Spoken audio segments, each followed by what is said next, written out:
मला खऱ्या अर्थाने व्यावसायिक रंगभूमीवरती घेऊन गेले. आणि मग पुरुषोत्तम बेर्डेंच्या बरोबर त्यांच्याकडे बघत बघत टूर टूर, बिघडले स्वर्गाचे दार, मंगलगाणी, दंगलगाणी, टूर मध्ये पण तुम्ही होतात. Yes. लक्ष्मीकांत बेर्डे आणि हे हो सगळे सगळे. त्या मग वेळेला, तो हो. अख्खा महासागर होता ना. बरोबर. मग या सगळ्यांकडे मला बघता आलं. मग त्यानिमित्ताने पुरुषोत्तम बेर्डेंबरोबर काम करण्याची संधी मिळाली. मग टूर टूर, बिघडले स्वर्गाचे दार, मंगलगाणी, दंगलगाणी अशी एक नाटकांची सुरुवात झाली. आणि हा सगळा एक वेगळा प्रवास व्यावसायिक रंगभूमीवरचा सुरू असताना एके दिवशी अचानक मला दादरला 80-81 नंबरची एक ओमनी गाडी दिसली.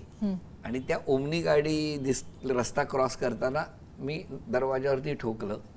ती काच खाली गेली आणि त्या होत्या नीनाताई राऊत. आणि त्यांना म्हटलं की मला ना दूरदर्शनवर काहीतरी करायचं आहे. त्या ते म्हणाले काय करशील. म्हटलं काय द्याल ते काम.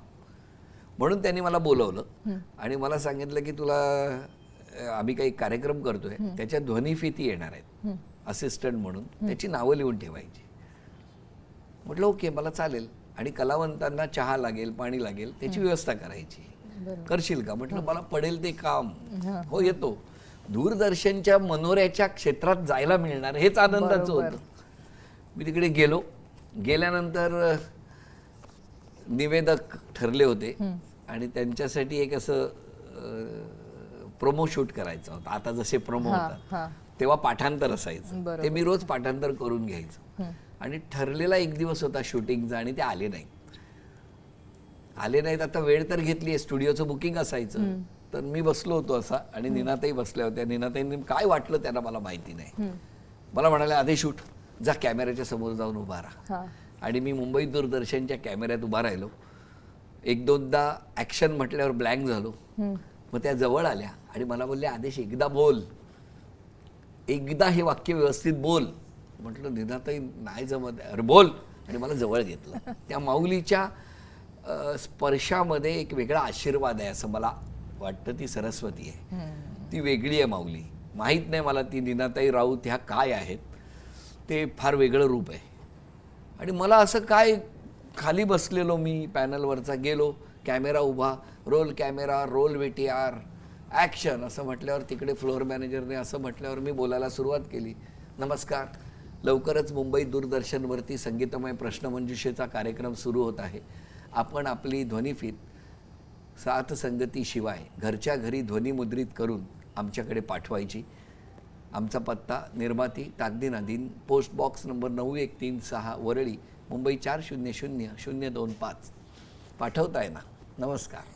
एवढं बोललो. मस्त. मी गेली त्या काळात. तुम्ही आठवलं. मी एवढं वाक्य बोललो. नीनाताई धावत आल्या. नीनाताईने ती कॅसेट घेतली, कारण तेव्हा मोठी कॅसेट असायची. धावत धावत सरोज चंडोला मॅडम होत्या, त्यांच्याकडे गेल्या, स्टेशन डायरेक्टर, आणि सांगितलं एक नवीन मुलगा आहे, त्याच्याकडनं मी आता प्रोमो करून घेतलाय, बघा कसा वाटतो. अरे मॅडम त्यांच्या तोंडात काहीतरी असं खाल्लेलं होतं जस्ट. मला म्हणाला अरे इधर उधर मत देखो, ऐसे बंदो कोई आप खडा करो, नीना लेके आओ. आणि मला माहित नाही, नीनाताई म्हणाल्या हा मुलगा चांगला कार्यक्रम करेल. आणि त्या दिवसापासून जो माईक माझ्या हाताला चिकटला तो आज, तो क्षण हा माझ्यासाठी त्या मुंबई दूरदर्शनच्या मनोऱ्याच्या आशीर्वादानं खूप टर्निंग पॉईंट ठरला, जो मी कधी विसरता येत नाही. बघ आता हे जे वाक्य बोललो ना मी, हे जवळजवळ 93 मधलं आहे. 93-94. म्हणजे त्यावेळेला मी हे वाक्य असंच्या असं बोललो, ज्या वाक्यामुळे माझ्या आयुष्यात बदल झाला. आणि आज इतक्या वर्षानंतर मला पुन्हा तू दूरदर्शनमध्ये घेऊन गेलीस आणि तिथून ताकदी नदींचा प्रवास सुरू झाला. निश्चित.